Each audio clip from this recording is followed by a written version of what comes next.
Welcome to Metaphysical Soul Speak. I'm your host, Elena Fox Starks.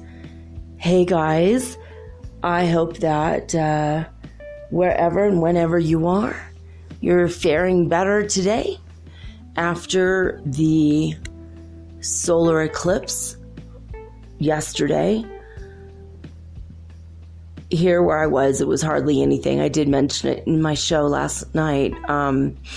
Just a little bit of a dampening of the light of the sun, and that was it. Wasn't much. I watched it on TV on YouTube, my Google Chromecast. But yeah, I don't know. It was weird. Today we got here after we got to the bus station last night with 15 minutes to spare, which was a good thing because the bus left 8 minutes early. And there's only one bus after that, but it was okay. We got the right bus. And I mean, it's supposed to be a 7.5 hour journey, and it was more like 9 hours. They still drop people off and pick people up randomly. And the people pay the money as they get on the bus, I guess, just to make more money for the bus company, because not all the seats were taken up.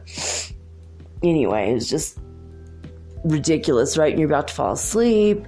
He has to slam on the brakes, or he's got to go on a curve, or he's honking the horn, which seems random. Might have been animals in the road. I don't know. You could tell I am really exhausted. We got into, it was about 7:15.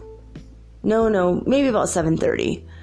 We got into Quito around 7:30 at the terminal, and we just did a little bit of washing up because obviously we have to sleep 9 hours on a bus, right there in the terminal. And then pet a dog I met last time. He remembered me. It was just a week ago we met, and his little boy showed up, and it was so cute to see how happy the dog was. So it was fun. But we got to the government building. They were just opening their doors the second we got there. So perfect timing.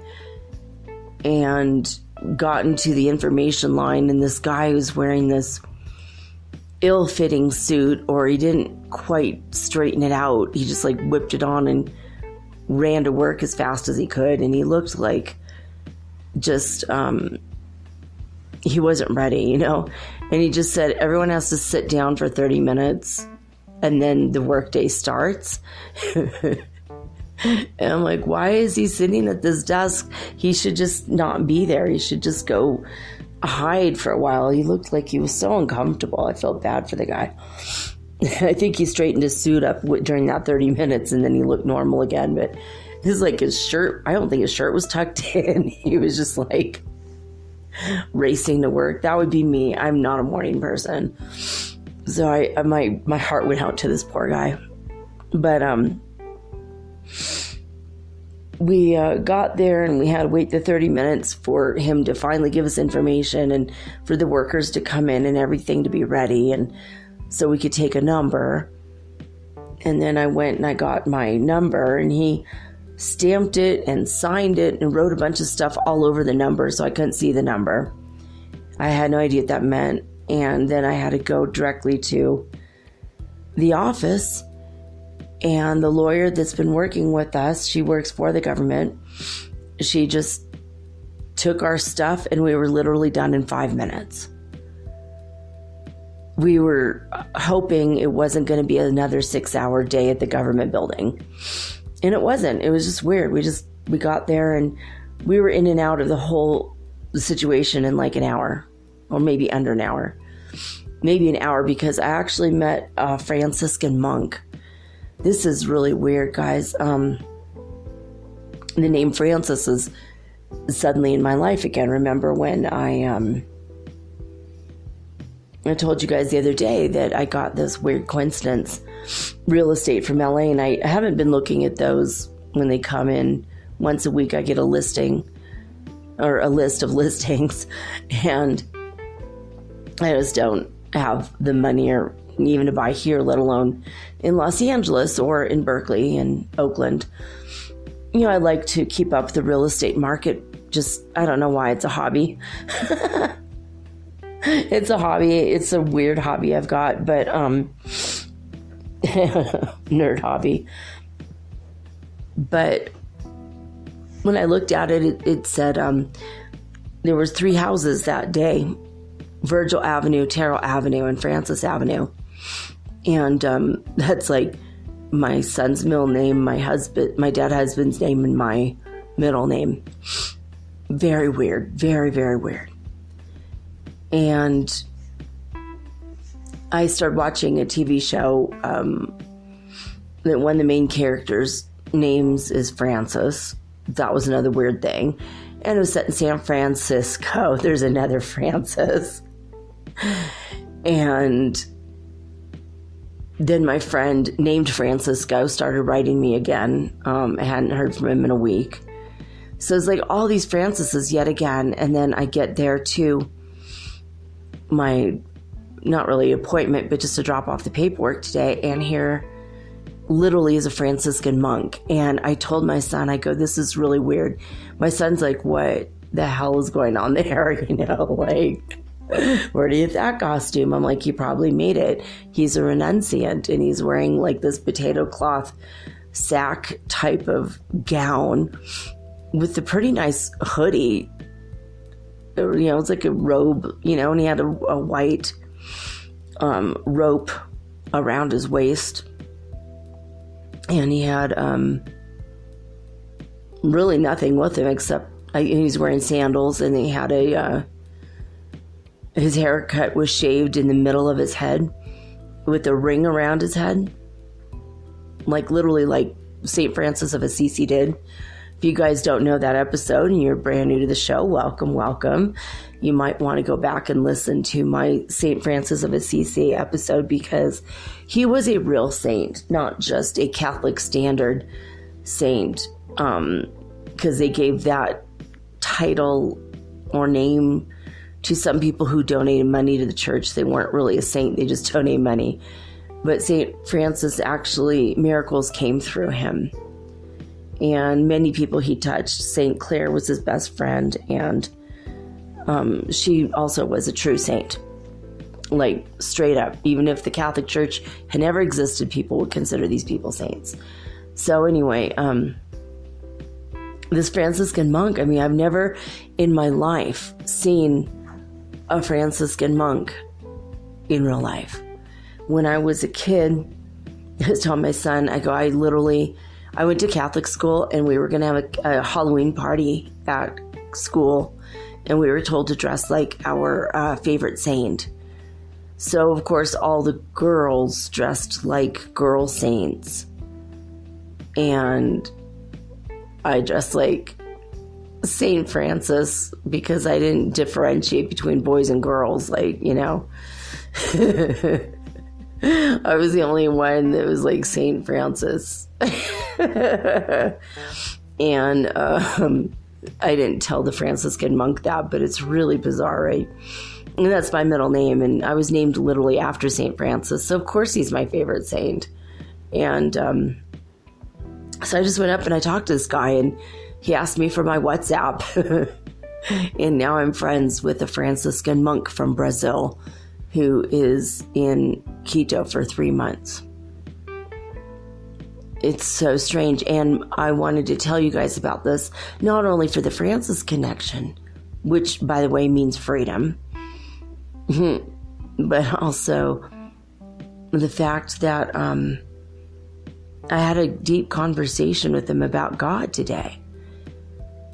And I asked him, I told him, I said, look, I hear the voice of God within me, that still small, quiet voice in my heart. And he tells me what to do, like I follow his instructions. You know, I was told to live in Ecuador to help the land and the people here, and this is a place of balance and harmony. And I'm supposed to be here not only for myself to achieve balance and harmony, but to help send out this energy throughout the earth. And he said, oh yeah, I definitely hear the voice of God, and I have for many years. I said, of course, like that's a part of it, right? And I've never heard a man of the cloth talk like this. So I was shocked, but also very relieved to hear it. I felt like there's something about the San Franciscan order of monks, though. There's something. He considers himself a brother. He doesn't say he's a monk. He says, I'm a brother. Brother Agnus. Agnus is his name. And he wants me to help him with his English. And I said, hey, help me with my Portuguese. You know, we'll help each other with Spanish. It'll work out. So very interesting, right? And then this is really cool. The taxi driver that drove us to our hostel, which was like another hour and a half drive. Quito is such a huge city. It was like a $10 taxi ride, which doesn't sound like a lot if you're from the States. I mean, this would have been a $40 taxi ride in the States, but most taxi rides are $2 to $3, you know, but the city is so big. The traffic is so much. So it was a $10. I was shocked at that. But the taxi driver was, he is from Latacunga, and he gave me his business card, and I go, well, your name isn't in Spanish. You're native. You're an indigenous person. And he's like, yeah. I'm like, that's really cool.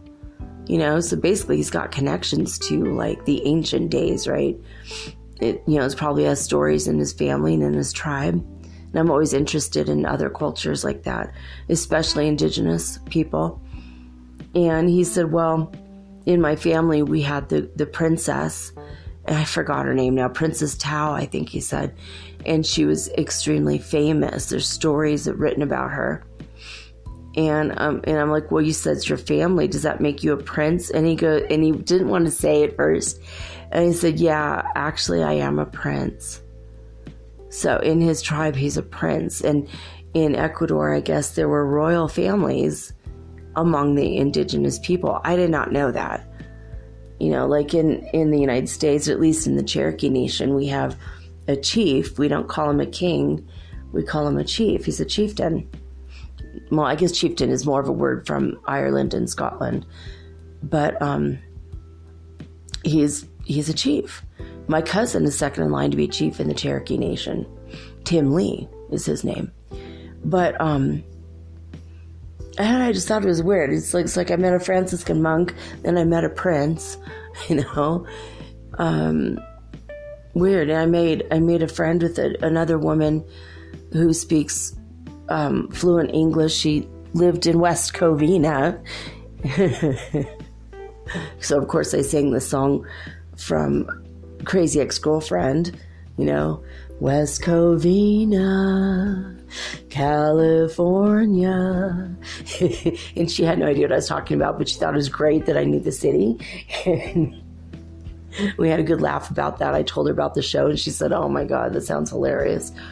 And her father lives in Cuenca, and she lives in Quito, and she's moving to Barcelona to get her master's degree in Spain. I'm like, that's pretty exciting. So it was really cool. It was a way different day than I've had in the past when it comes to days of stressing out over paperwork and government-related things. I was in a different energy form. Even my son was like, I'm expecting you any moment to snap and bite people's heads off and be mean, and freak out, because when you get really stressed out, I'm like, you know what? I haven't been like that in days. And I admit, I do have like a temper sometimes, redhead, Irish. Kind of known for that. But like a couple of taxi drivers tried to overcharge me, and I was just very sweet. I said, no, I know the rules. I know how much it is, and you can't, charge me $3 for like a 5-minute taxi ride. It was not less than 1 mile. I know how much it is per mile. I know what the minimum is. This guy didn't even turn on his meter, and he says, oh, it's $3 or whatever. I'm like, no, it's not. But here you go. I'll give you the $1.50. And he knew he couldn't say anything. He had no proof. Turn on the taxi meter. I could say it's nothing. He took me 1 block, I wouldn't do that. I paid him, of course, but I don't know. I was in a different mood, a different way. I don't know how to explain it other than that. All day I've been very tired. I think it might be the 9-hour bus ride and the government thing. We came right to the hostel and we haven't even left. We had breakfast. We got here in time for breakfast. I couldn't believe that. I thought we'd be here at 4 in the afternoon. We got here at 10:30 in the morning. Breakfast was still out. And they're like, oh yeah, breakfast is still 11. I'm like, good, I'll take 2. We're gonna eat. And it was fruit. Oh, tons of tropical fruit and juice, and they don't put sugar in their juice. And they said they have hot water out for tea all night long, and they have bottled water for free day and night. Just fill up your water bottle, no problem. So much better than the last hostel I was in with all the crazy Winchester House stairs. And we're now in it looks to be like a 200 to 300 year old house. It's an old Spanish style adobe with a courtyard in the middle, and it's just white plaster and dark brown wood. It's like heavy Spanish colonial style house. It's like brick with plaster, not the thick wall adobe, but I don't know, just we walked in the courtyard. It was all light and bright and beautiful plants everywhere and flowers and butterflies, and it was gorgeous, and the energy is so calm. I'm in a private room. I'm paying $24 for the privilege of having a private room with a bathroom. And at the last hostel that was so crazy with sharing eight people to a room in one bathroom for 8 people, it was like super loud and noisy. You walk on the floor for 2 seconds and everyone wakes up because of the creaking boards that weren't nailed down. And that was $20. So, for $4 more, we got a private room. It was cool. So I'm glad our trip is over. We're going to get on a bus tomorrow morning and take 9 hours back home.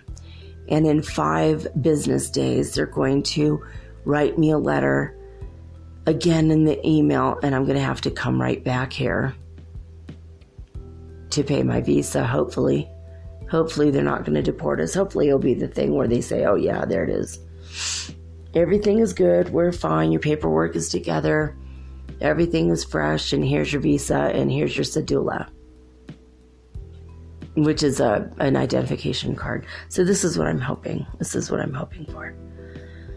So I'm recording this early. It's 9:42. I am really tired, though, so I'm going to try to get to bed early. My son is tired. He's sick still. He's got a cold. So we're just trying to wrap this up.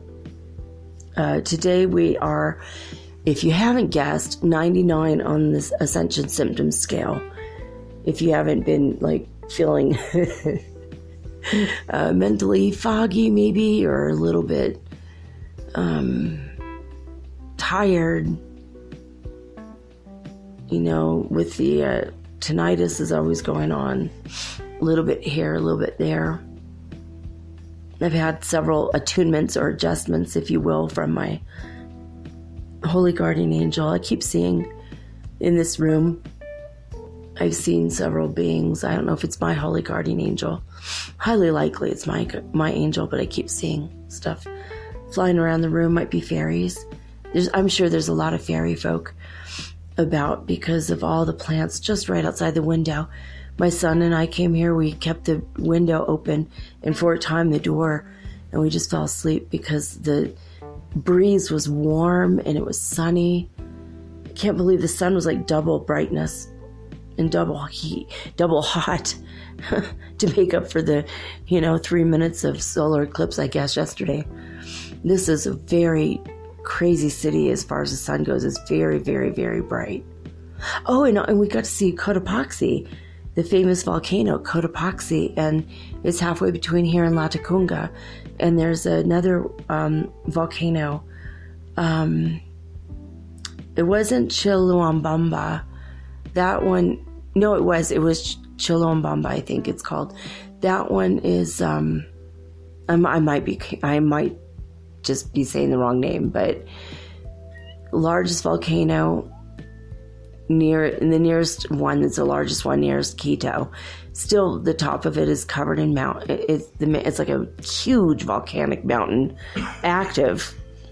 It goes off at least once a week, just a little bit, little tiny fits and starts, never anything major. And it's covered in snow.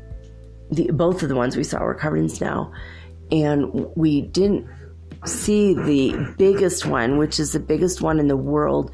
It's the biggest mountain from the center of the earth to the tip of the volcano or mountain. It is the tallest in the world when you count it from the center of the earth. The Himalayan, mountain. Well, there's like K2, and then there's, I mentioned this to you guys the other day, but during I think it was either a Freaky Friday or Weird News Wednesday day, we had discussed that. But anyway, the three volcanoes are visible. It was a very clear, sunshiny day. We saw 2 of them out of the 3. It was really cool to see it. I was so excited. I love volcanoes. I don't know why I like to be surrounded by volcanoes. It's crazy. So I'm going to go ahead and read the Schumann Resonance news. The first report was 9 o'clock in the morning UTC time. It says the massive activity started yesterday at 16 UTC, lasted until 24 UTC, 8 hours. The maximum peak was 50 hertz, but the average amplitude had been quite high, shown by the amount of white. During this period, since midnight UTC, the amplitude has returned to normal values. And at 1700 UTC, the evening report, they write, after the period of strong activity previously reported from 1 UTC today, the situation is calm. So 50 hertz, that is well into the 5th dimension. So it's pretty cool. I'm going to read to you the first little bit of A Course in Miracles now. I'm sorry I'm not more excited. I'm excited about the show, but I'm so tired. And I honestly don't know if it was the bus ride or if it's the altitude, could be, or if it's just the ascension symptoms. I'm feeling really groggy from ascension, symptoms for sure. See, I can't even talk right. Sorry about that, guys. Okay, lesson 25 says, in A Course in Miracles, I do not know what anything is for. I do not know what anything is for. And I'm going to read the first, I'm going to read the first 2 paragraphs because it's very interesting. Purpose is meaning, why nothing you see means anything. You do not know what it is for. Therefore, it is meaningless to you. Everything is for your own best interests. That is what it is for. That is its purpose. That is what it means. It is in recognizing this that your goals become unified. It is in recognizing this that what you see is given meaning. You perceive the world and everything in it as meaningful in terms of ego goals. These goals have nothing to do with your own best interests because the ego is not you. This false identification makes you incapable of understanding what anything is for. As a result, you are bound to misuse it. When you believe this, you will try to withdraw the goals you have assigned to the world instead of attempting to reinforce them. So I'm not going to read the rest of the lesson. It's pretty long. It's a good lesson though. I do not know what anything is for. So there's that. Okay. I'm like yawning. I'm tired. Okay. One quick thing before we get into tonight's show. I don't know if you guys follow Aluna Ash on YouTube. Earlier in the year, in January, her mother died. Her mother had been sick for a very long time, and she had been taking care of her. And she knew when she was about to transition. She even mentioned it on the show, and then her mother transitioned when she thought it would happen. And still, it was still very painful, obviously, for her. And well, yesterday, right after the eclipse, her husband, well, I don't know if it's her husband, but the father to her child died. And she knew it for a long time again. She's very, very psychic. She's very gifted with the third sight, or second sight. What's third sight? That's weird. I said third eye, third eyesight, second sight. But anyway, she knew it, and her daughter also knew it was going to come. Her daughter had been spending years worried that he was going to die, knowing it was going to happen. They're both very psychic. It sounds like they have a little bit of the hereditary witchcraft, or at least hereditary psychic ability. But anyway, I wanted to mention it so that if you know her, you follow her, you know her work, you might be so inclined now to just say some prayers for her daughter and for her, maybe for her husband's spirit as he moves on through his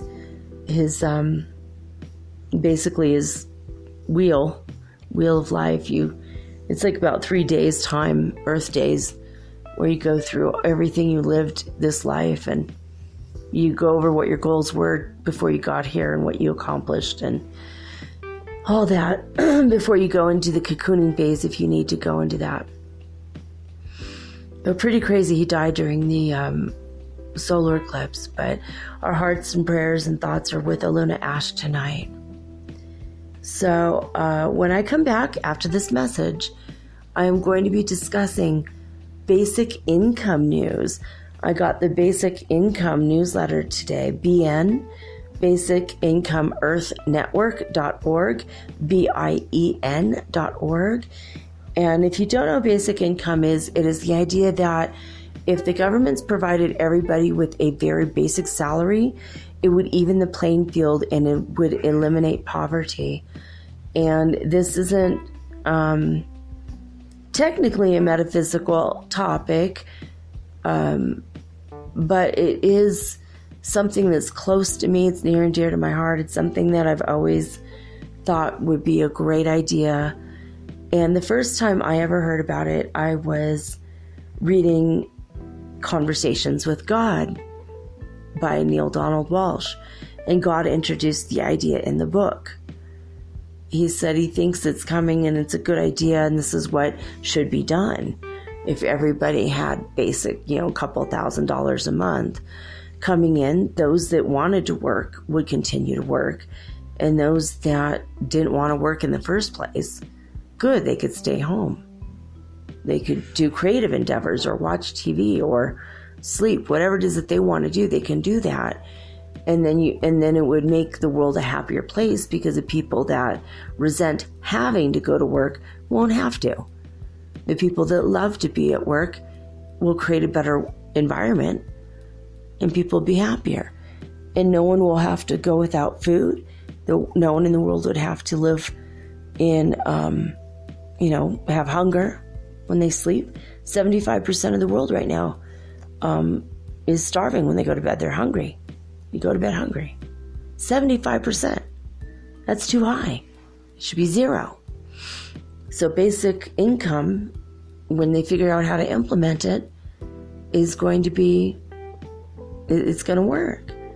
So I'm going to talk about what bills have been introduced, what preliminary programs in what cities around the world have been tested, which ones worked, which ones didn't, what are they figuring out now.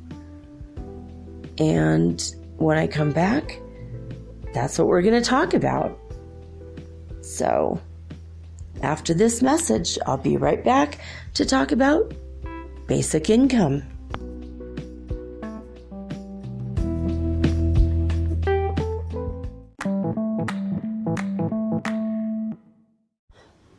If you're listening to this, you obviously like podcasts, and you probably like music too. Long walks on the beach, romantic dancing under the stars, and oh wait, we're not doing that right now. On Spotify, you can listen to all of that in one place for free, and you don't even need a premium account, which is cool. Free is always good. Spotify has a huge catalog of podcasts on every topic, including the one you're listening to right now. On Spotify, you can follow your favorite podcasts so you never miss an episode. Download episodes to listen to offline wherever you are, including your long romantic walks on the beach. Also, one thing I love about Spotify is that you can easily share what you're listening to with your friends via Spotify's integrations with the social platforms like Instagram. So that makes it really, really versatile. Just search for Metaphysical Soul Speak on the Spotify app or browse podcasts in the Your Library tab. And follow me, of course, don't forget, so that you'll never again miss an episode of Metaphysical Soul Speak. Spotify is the world's leading music streaming service, and now it can be your go-to for podcasts too. Thank you guys so much for supporting Metaphysical Soul Speak on Spotify.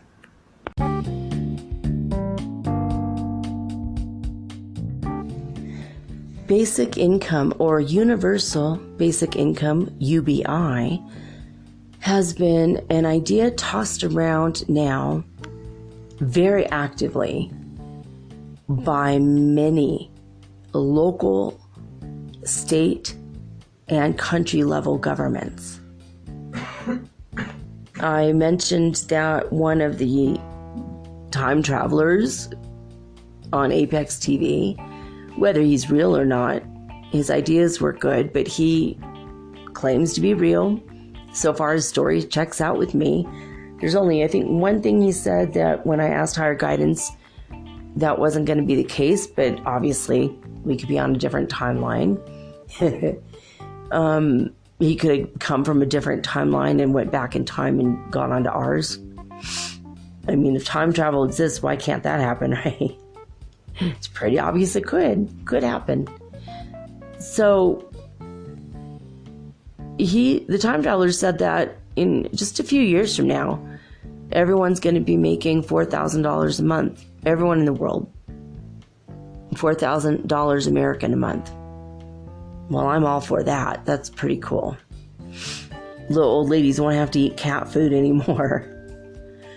And single mothers that are unemployed won't have to choose between feeding their children or feeding themselves anymore. So it's pretty cool. So I'm going to talk about some of the stories that were in the newsletter for BN.org or BasicIncomeEarthNetwork.org today. Just got it in the email today. So Rashida Tlaib, I don't even know how to pronounce her name. She might be in the running for president of the United States actually this year. She is a congresswoman, and she has decided to back up the basic income bill for the United States. She's also pushing she's in the 13th Congressional District, and they had a Women and Families Roundtable in Michigan, in Redford, Michigan, and it's District 1. This is just west to where my house is in Michigan, in Detroit. So Redford is a small township. It's not quite a city. It's a township. And there's 50,000 people, more or less, that live there. And most of them are poor. There's a lot of single working people with children, a lot of single moms that are unemployed. So they have decided to start looking into an act called the Lift Plus Act. Okay, and this is a bill that's been announced. And they have advocates all over the district. Like, all the people are so excited about this because this will provide affordable health care and affordable child care. And the problem is everything costs so much there. Like, utilities are insane. I know that when I was living there, it was $1,000 just for water and electricity. And that didn't include groceries. That didn't include taxi to go get groceries or internet. It didn't include any of that. Just water and electricity alone. Didn't even include gas, because I didn't even have gas in my house when I was living there. So, pretty crazy stuff. So, LIFT stands for Livable Incomes for Families Today. LIFT. So, basically, it was introduced by Senator Kamala Harris earlier in the year, under the same name, LIFT.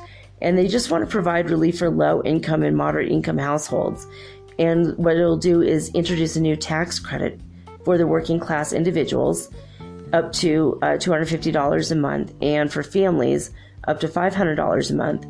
So if they have a tax credit coming, well, I mean, their tax, like when they do their taxes and they get their money back, the refund, this is different than the refund.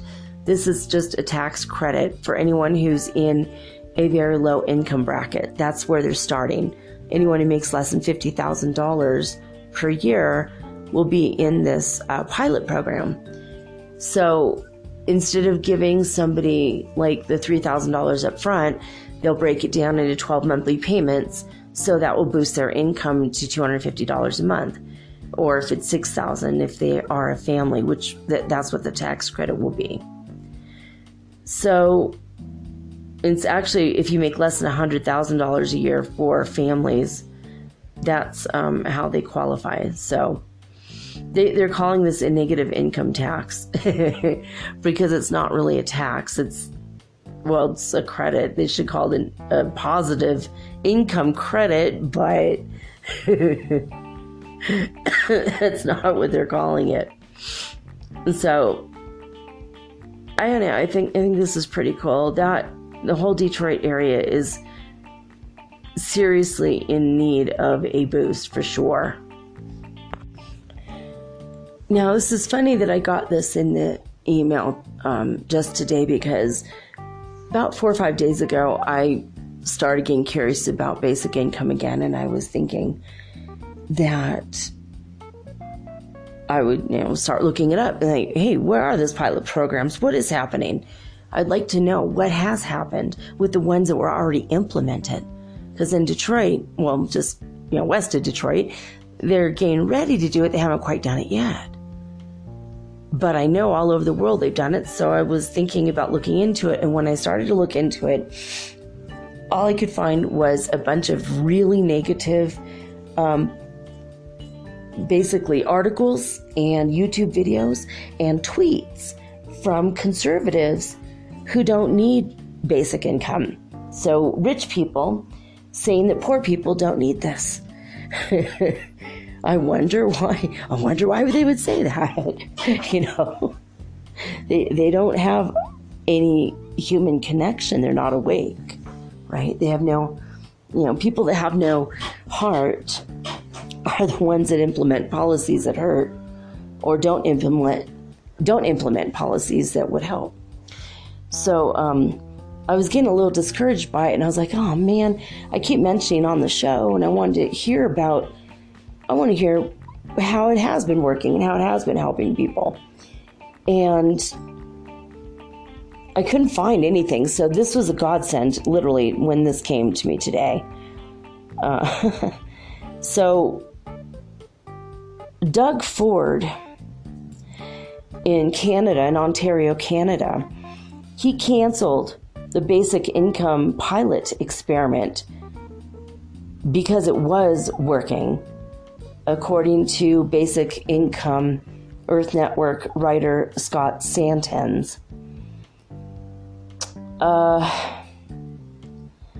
This is distressing to me that they did a pilot program, and the government officials there said they didn't think there was any advantage or benefits from pursuing the basic income experiment further. So they went ahead and did it. People were getting money, and they were having improvement in their lives. And then the government said, oh, it's not working. And then they just canceled it without explanation. So, let me see. I'm trying to look here on the report. It says there were 400 people that participated in the pilot program. And basically, the only thing that this writer could say is he believes it's just another case of dissonance between the government power and the common citizens. So, I don't understand. I mean, it is a very legitimate question as to why would they suddenly cancel the program. So,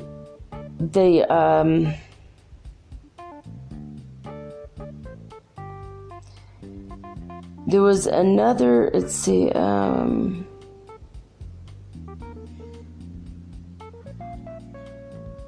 right. So what happened in Canada, in Ontario, Canada, these 400 people, they were reporting, this is what they said, they had more agency, more free will, more availability to do what they want with their lives, which brought on anxiety relief.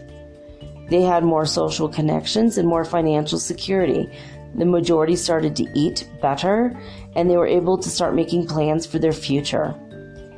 And all this went away when Doug Ford canceled their pilot program without any warning or without any explanation. But according to the Basic Income Canada Network, I'm going to read you guys some statistics and some answers as to what happens when everybody receives basic income. When there's a universal basic income. So 88% of the respondents reported less stress and anxiety. 73% had less depression. The baseline survey reported that at the start of the pilot, 81% of the participants were suffering from moderate to severe psychological stress. 81%. And then after they got the basic income, 88% had less stress. Go figure. 58% improved their housing situation. 34% found the basic income supported employment by affording transportation to work or childcare or ability to start or even expand a business that they already had. 32% of respondents were able to go back to school or upgrade their skills. Note that a majority of employed participants in the government baseline survey, recipients and the control group, all said that they had been in dead-end jobs. So that's cool. A third of them went back to college or upgraded their skills. That's incredible, right? 74% were able to make healthy food choices. 28% of them stopped using food banks for those of you who don't know, a food bank is when people go to where government has had excess or surplus in food from farmers or whatever, and people go and get the food out.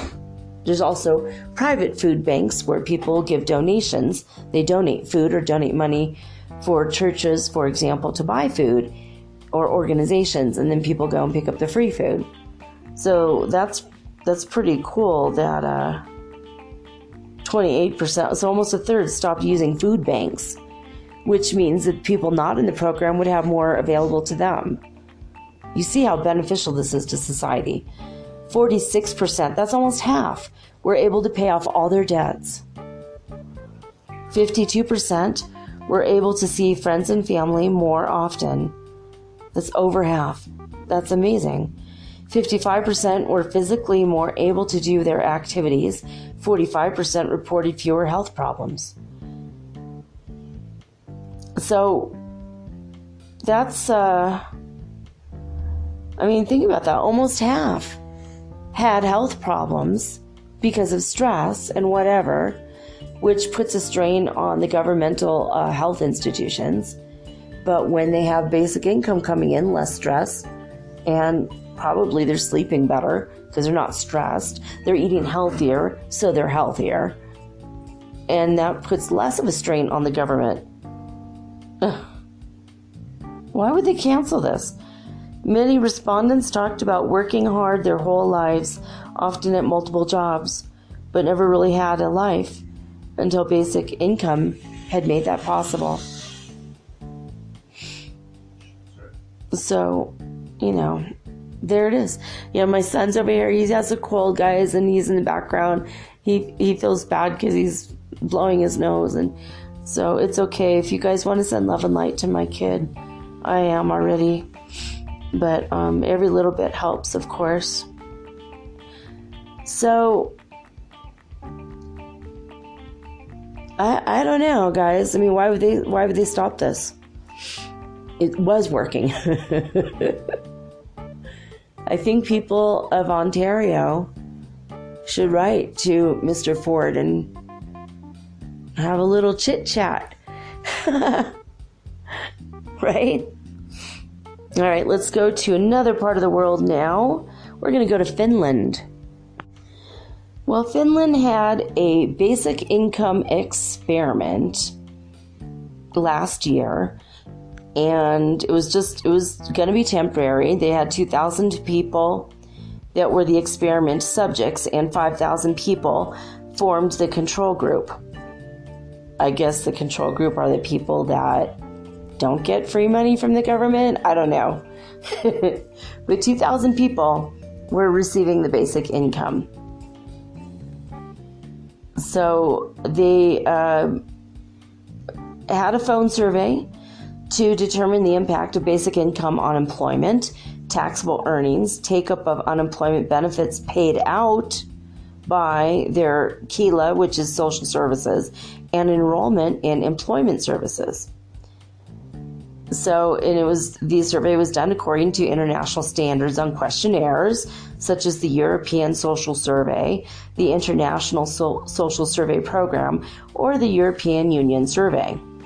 Okay, so basically they did a good job. They did a professional job on this and wanted to get some actual clear answers to see what this experiment achieved in their society in Finland, if anything.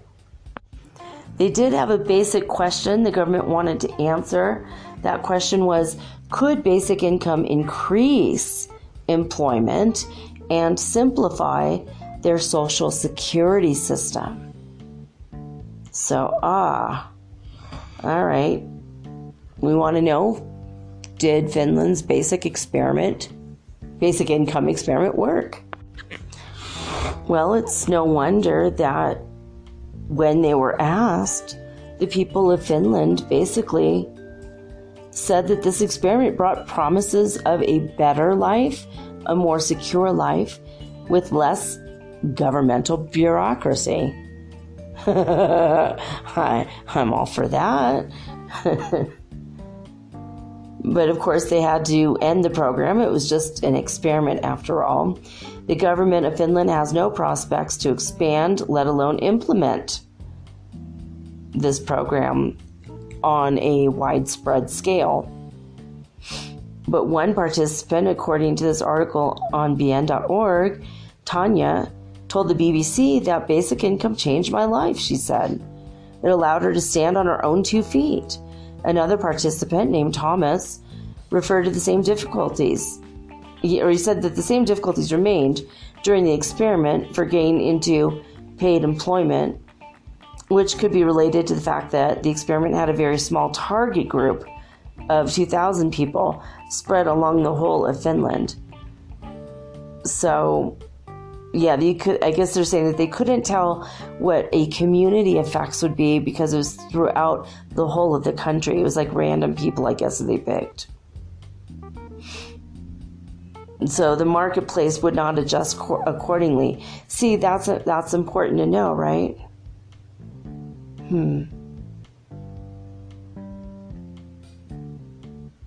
So basically, their only conclusion that they published was basically that the experiment did not result in higher levels of paid employment for the participants.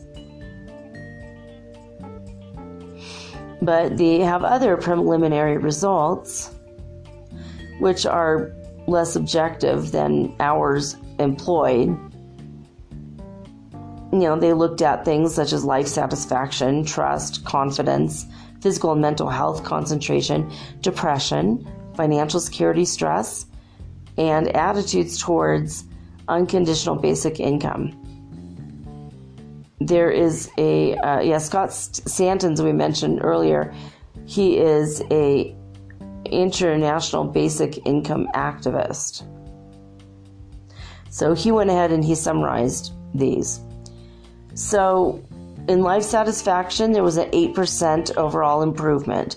In trust observed, there was a 6% increase in other people. So other people were able to trust the people that now have more income. Yeah, people don't trust poor people. If you dress poorly, like you are poor, and you walk into a clothing shop, they'll look at you with jaundiced eyes, like they know you're gonna steal. Whether you're gonna steal or not, whether you're a criminal or not, they have no way of knowing. But they act like that's what's gonna happen for sure. People don't trust poor people. It's not good, but it's real to look at that. So 21% of the people had an increase in their personal confidence in their future. 22% had an increase in their ability to actually influence their society. There was a 17% remarkable improvement was observed in the areas of physical and mental health. Concentration, 16% improvement on being able to concentrate mentally. Depression, there was a 37% reduction in depression. Financial security, 26% improvement in financial security. Stress, 17% improvement. So attitudes towards universal basic income, 38% improvement over the number of people who strongly agree that a national universal basic income would make it easier to accept job offers, and a 24% increase over the number of people who think Finland now should adopt a UBI. Not a UTI. A totally different thing, but universal basic income. So this was a 2-year pilot program. I thought it was only 1 year. It's a 2-year pilot program. So, I don't know. I mean, I think if people are having generalized well-being improvement, as well as physical. I mean, if you have basic income, you have more time you have money to go to the gym or to buy equipment to, work out at home. You're going to have a lot more free time. I don't know. I feel like, I don't know why they're stopping the experiments and then they have no plans to move on with it. It's so strange to me. So I think we should go to the United Kingdom next. There was a pilot program in Stockton, California. So I'm going to see if I can find the results on that. But right now we're going to go to the UK and we're going to have to see what they had to say. So according to the United Kingdom, their report concludes that implementing universal basic income in the UK is feasible, affordable, and very progressive. Well, that's incredible, right? So, let's see.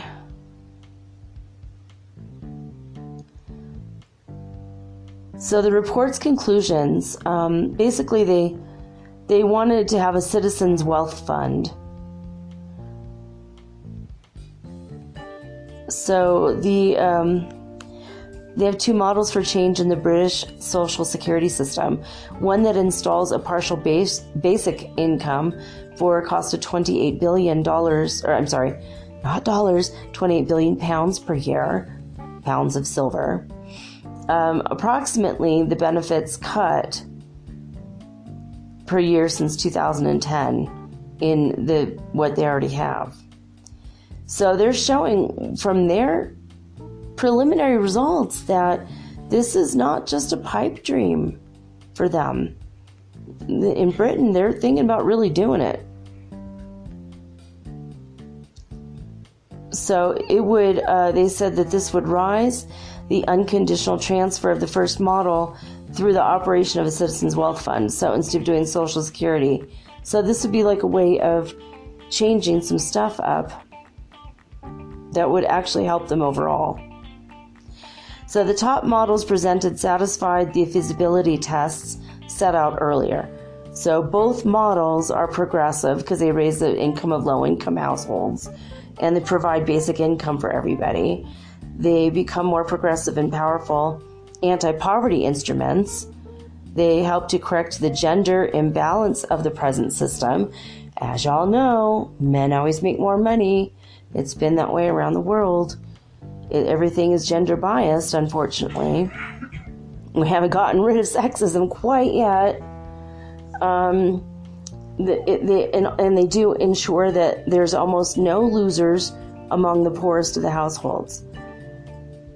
So, but both programs will also apply 15% rate of income tax, in addition to the 3% on each rate of income tax, and an extension of national insurance payments. I don't know what that means because I'm not British. So they're trying to figure out how to collect the money for the they said 28 billion earlier. Now they say 28 million. Probably it's 28 billion per year. But they think that, I think that was just a typo. So it could be collected in a wide variety of ways. For example, reversing the freezing of diesel and petrol excise duties that has been going on since 2010. They could reverse cuts in the corporate tax rate. Yep, that's true. They could reduce the number and value of tax reliefs. So they will, if they eliminate the quote-unquote entrepreneur's relief and then replace that with basic income, that would save 2.7 billion pounds per year. If they phase out financial support to homeowners and private landlords, but then also, and this mainly benefits the property developers, not people who are, just basic landlords. I guess they have a bill that it's like helping rich people get richer in a way. And that's $8 billion per year. So there's other possibilities. There's a lot of stuff. If they reverse it, then it looks like they could do a basic income, and if everybody has a basic income, then who's going to care about the other programs when they're getting the same, if not more, right? So, okay. So it does make this really quite progressive. I mean, I don't know. I hope that they can do it. That sounds really awesome.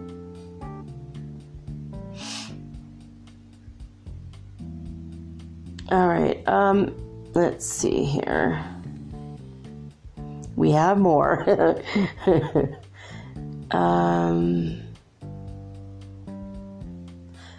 Now, I'm going to go over a quick couple things. In the United States, Maryland, the state of Maryland, there's a legislator there who is pushing the creation of a social wealth fund for his state. And also in Massachusetts, the same thing. They are now going to, they have introduced a bill that if passed, they will start to test basic income in Massachusetts, which would be pretty cool. All right, so the Estonian, in the government of Estonia, Parliament is examining the possibility of testing basic income in Estonia. Here's another one. In Canada, the National Inquiry in the government into violence against Indigenous women does reveal the necessity to eliminate poverty in the country. So that might be, a huge reason. It might reduce people's willingness to act out and be violent because they're stressed about money.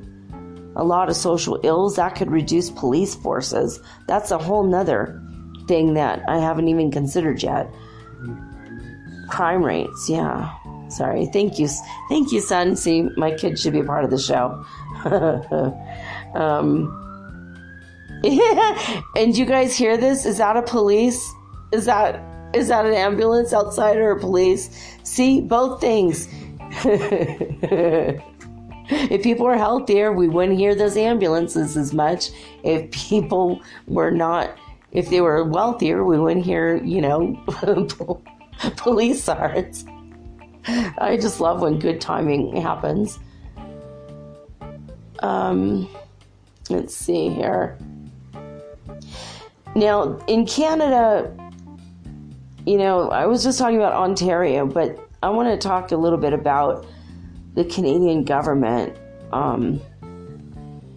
They are now, cross-party MP committee recommends the federal government look into basic income. This is the House of Commons in Canada. So they're looking into new types of income support that do not depend on someone having a job, quote unquote.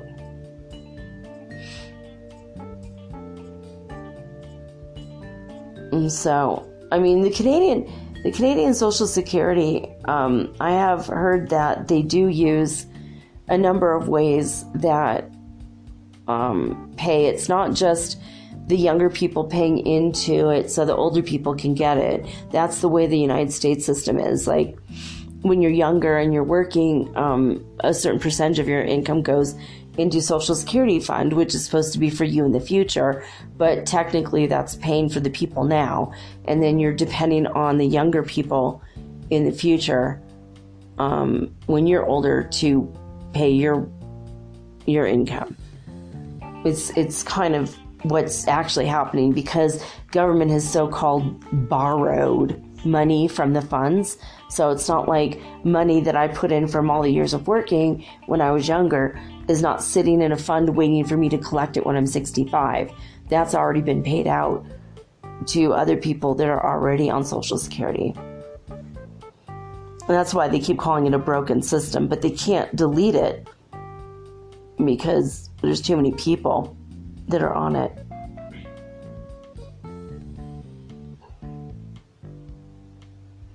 So, the committee report in Canada, they said that a minimum income program in the context of a kind of no strings attached government-led program that could replace a tapestry of targeted benefits. It's definitely an option to help all of the workers who have fallen into precarious situations and for whom there is no adequate Social Security protection.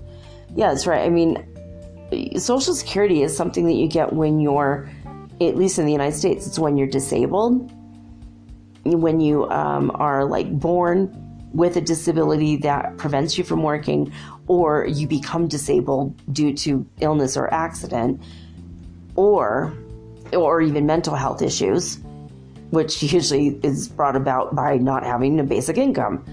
So, or when you're old, and you're done working, and you're not really hireable. People don't seek out to hire old people.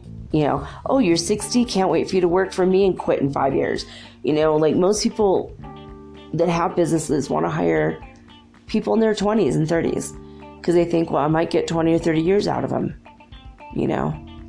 But people, the nature of business and working is changing. People are making more money on the internet.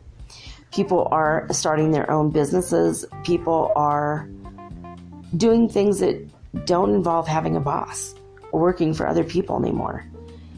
I mean, when I was a little kid, people were pretty much steady. They would have one job or one business, and they did that their whole lives.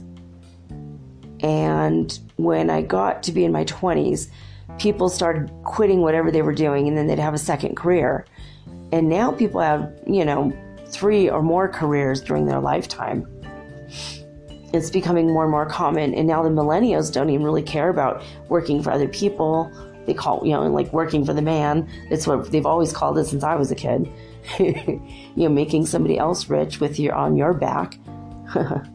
You're getting dollars and they're getting thousands of dollars on your efforts. So a lot of people are seeing through, what's really going on. So we're going to go to the National Academy, I think, of Basic Income Science. The page just went blank, so bear with me here. We're going to see what they have to say about this. I think there has to be a very broad perspective. If we look at basic income from a holistic view, then, if you have, not everyone is going to sit around at home watching Jerry Springer and eating bonbons in their underwear. I think that's the fear that a lot of the old fuddy-duddies in government think, that when we're all just going to sit around and, watch Netflix and chill and do nothing. Maybe have sex and make babies and put more of a strain on the system. But that's not true. Most people, when they have a little bit extra income, they might be able to quit a dead-end job, which then opens up a dead-end job for somebody looking for just a job for right now. Some people might need that job for experience, just for a temporary thing. A lot of people can focus on education, and I think that will strengthen every nation in the world. It will make people healthier. It'll make people wealthier overall. It'll make people smarter. It'll make people less stressed. Give me a guy who sleeps, 8 hours a night, every single night, and sleeps all the way through the night, has enough money, and has good health. And I'll show you a guy who's not going to go shoot up a movie theater full of people.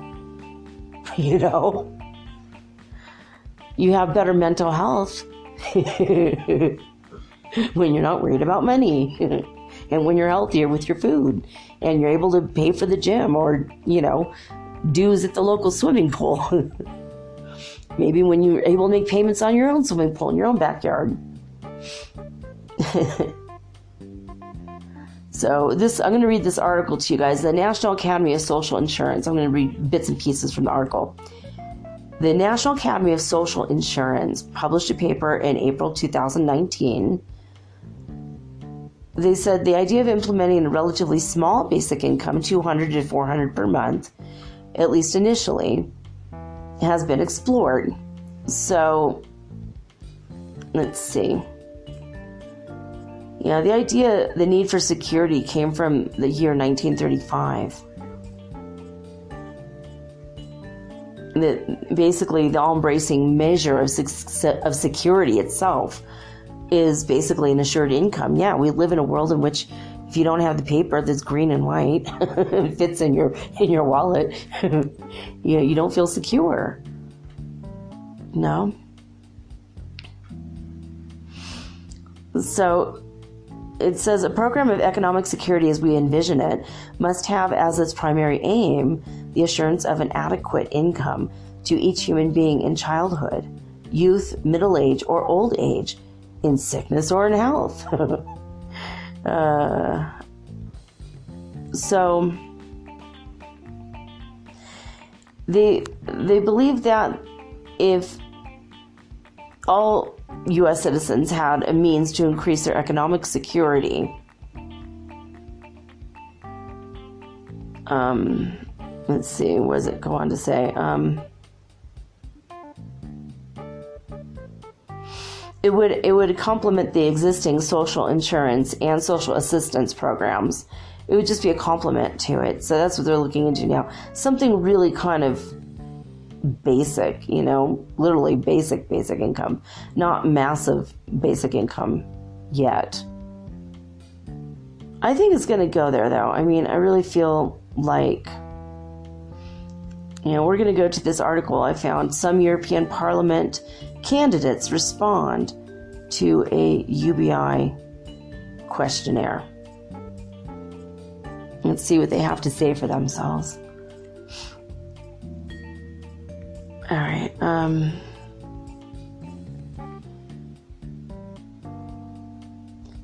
Let's see. So the candidates that they spoke to were from Belgium, Germany, and Greece, and Ireland. They're mostly all in favor of experimenting and implementing an European Union-wide basic income with a few variations. So, for example, it says, Olivier de Schutter argues that basic income should start for the youngsters, namely people between 18 and 25 years old, fixed at 60% of the median income of the country. I agree with that. I mean, when you're 18, you're struggling. I mean, working at McDonald's is not going to pay your rent. You have to live 10 people to a house and you all have to work at McDonald's, you know what I mean? Or wherever.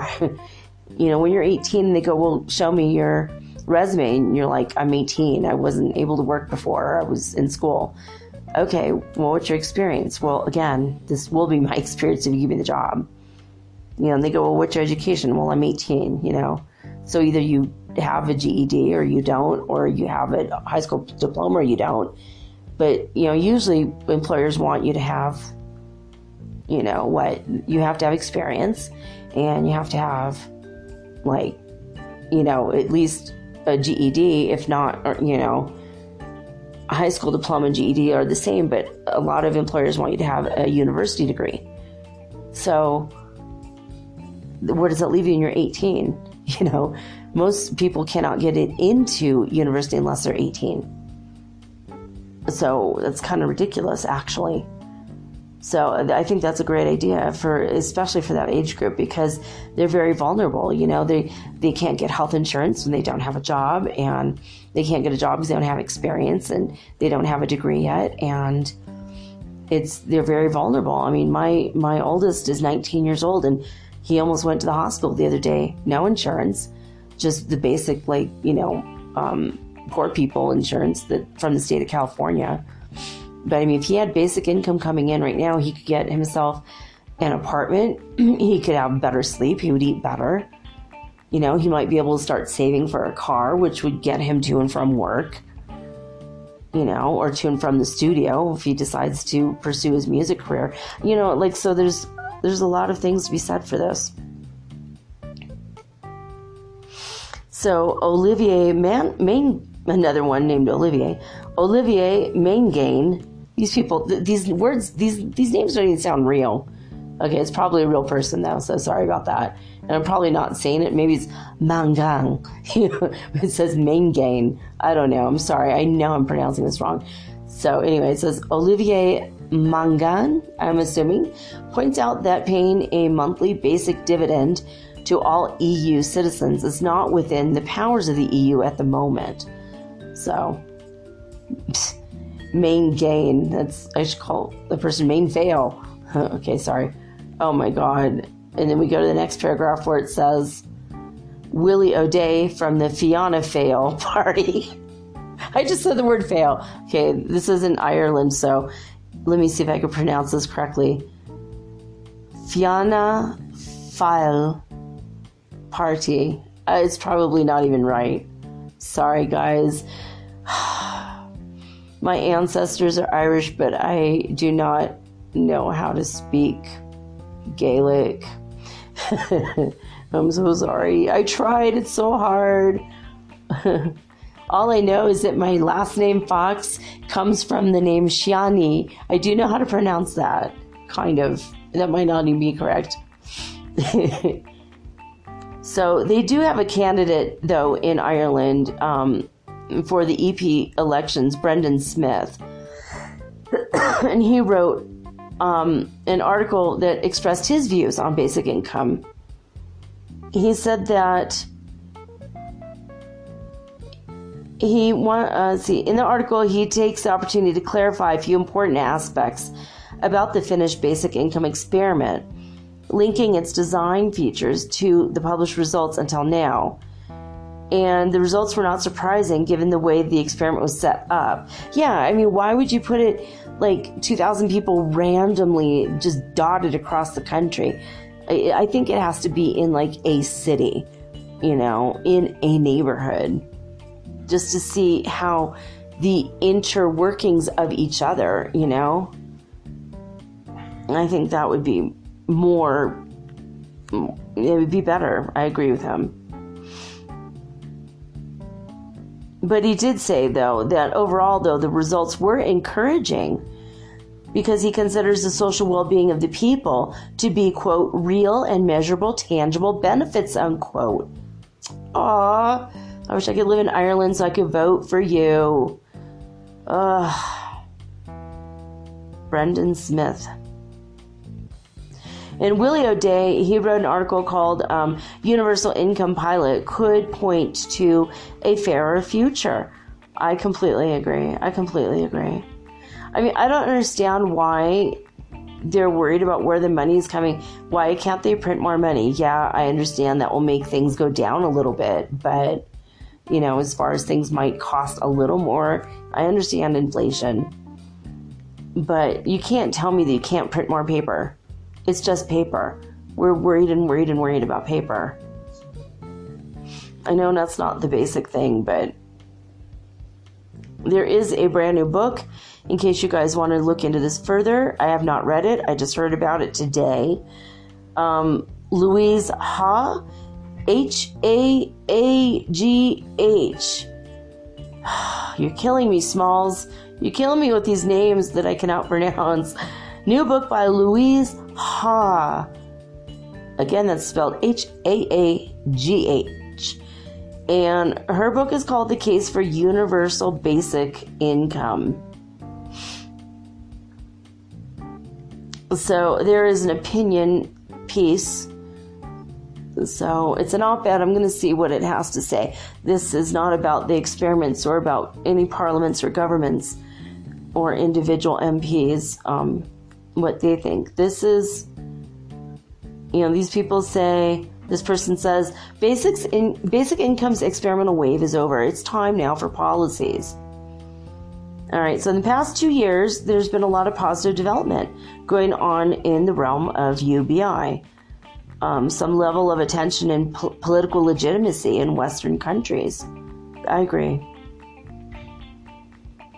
So now the next wave of UBI political discussions, they need to get away from the experiments. They have to start pushing for the actual changes in policy where they're going to start implementing. We have to go in this direction. We have to. I believe this is the only humane way. I'm very passionate about this, obviously. So they've tried this in different countries with different stages of economic development. I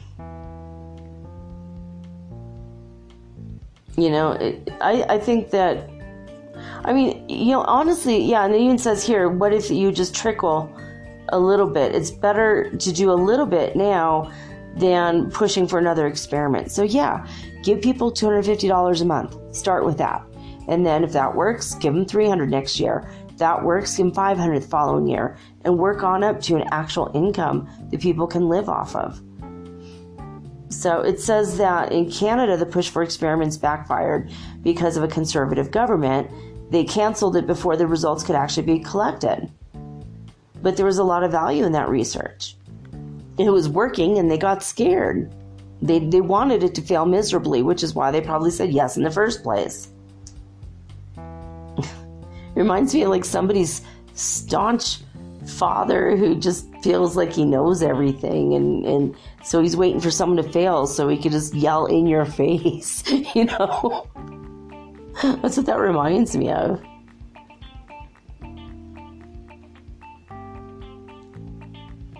So it says in Alaska, the partial basic income policy has broad and significant support because everyone has benefited from it. Building a constituency that can be expanded and deepened is where activist energy should be placed in the next stage. I believe with that. Now, UNICEF funded experiments in India, and they have now brought it to the political arena. There's actual, in India, real political discussions on how they can implement the basic income. Well, you know what? I hope this is going to work. They are actually the main parties. They're now proposing that a minimum income be set and implemented in the state of Sikkim, India. Well, good for the people of Sikkim. That makes me happy for them. That's really good. Experiments in developing countries and regions where basic income is still not well known might still be politically necessary, they say. So, let's see. Experiments have already shown cash transfers make people happier, healthier, and they frees them up to pursue what they're actually interested in. The myths about basic income have been consistently undermined, particularly the idea that it would decrease work in any meaningful way. More experiments will keep telling us that giving people cash is good generally in most of the ways that we measure positive outcomes. And how many times do we need an experiment to tell us that cash transfers do not make people lazy? Yeah, that's true. So, I agree. I think it's just time. I'll tell you guys from my personal experience, I have an income that's temporary, but I've had it for 9 years. It did not make me lazy. I mean, I could have sat around in government housing and just continued to live my life and eke it out, but I have taken my children to 6 different countries. We've traveled extensively. They've both learned how to play the guitar and they both speak Spanish. My oldest understands Spanish fluently, speaks it almost fluently. My youngest both speaks and understands Spanish fluently. They have learned about a wide variety of cultural differences among different Spanish-speaking populations. We have lived in Guatemala and Mexico and Colombia, Peru, now Ecuador. My kids have studied graffiti in all these places, and we had lots of discussions about what did it mean. We had to translate graffiti in Spanish to discover that abortion is still illegal in many places. Violence against women is a big problem. If we eliminated poverty in all of these places, especially places like Guatemala, then perhaps women could be self-sufficient and would not have to rely on a man that is constantly beating or raping them because they think it's their right. And maybe police can get paid and they wouldn't have to be corrupt in Mexico, where they are now in Tulum, which is a tourist area. The cops wouldn't have to steal money from the tourists. I know this is real. It happened to my friend, Stanley. He was robbed in a bar. They took all of his pot and all of his money and gave him back his pot and walked out. They didn't care about the pot. It wasn't even about that for them. It was about the money. They wanted to take the money. If people did not feel disenfranchised in the Middle East, a lot, they don't feel like they make enough money. If they felt satisfied where they were because they had enough money, perhaps there would be a lot less terrorism in the world. I took a class in terrorism, and that's another thing. I've taken a lot of classes. I've gotten a lot of certifications. My education has gone through the roof because I've had 9 years in which to study and get various certifications. And I've learned a lot. And now I have a podcast. So, you guys know, if you know me since January doing this podcast, I've actually started this radio show five or 6 years ago now. Back in 2012, I started this podcast, which back then was a radio show. Now it's a podcast, but I didn't just sit around and do nothing. I have written several screenplays. I have about 3 books waiting to be, I'm like halfway done with 3 books that I want to publish. I'm going to publish the transcripts for the show, which will bring that up to about 9 books. I'm not sitting around idly. I'm not sitting around the house eating bonbons and watching Jerry Springer. In fact, I haven't sat around the house at all. I've been on the go. I've been learning about new people to me, and new cultures, and learning about new food and also issues around the world that I bring to the forefront through my podcast. I mention things that maybe you don't know is going on, like things in Myanmar, things in India, things in Guatemala. I feel that we'll make our world richer in a wide variety of ways, not just with pieces of paper that say money on them. If we had this basic human need and human right in this world anyway, until we can all create stuff with our minds and hold our hands out and the hot loaf of bread appears in our hands, and until we can get into our Merkaba spirit light bodies and fly around the universe, we're going to need things like transportation. We're going to need things like food. We're going to need things like money to pay rent. So I think that universal basic income is a good idea. And if you want to write me about this, metaphysicalsoulspeak@gmail.com.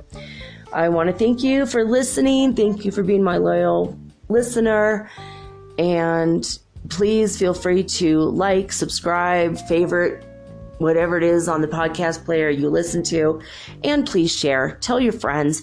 Tell your open-minded, spiritually minded people in your life about Metaphysical Soul Speak. All right, guys, I am exhausted. I'm going to bed. I love each and every one of you. Thank you, thank you, thank you for being on this journey with me. But now I'm signing off with peace and love and joy and the high vibes of the holy 5th dimension. Until next time, peace.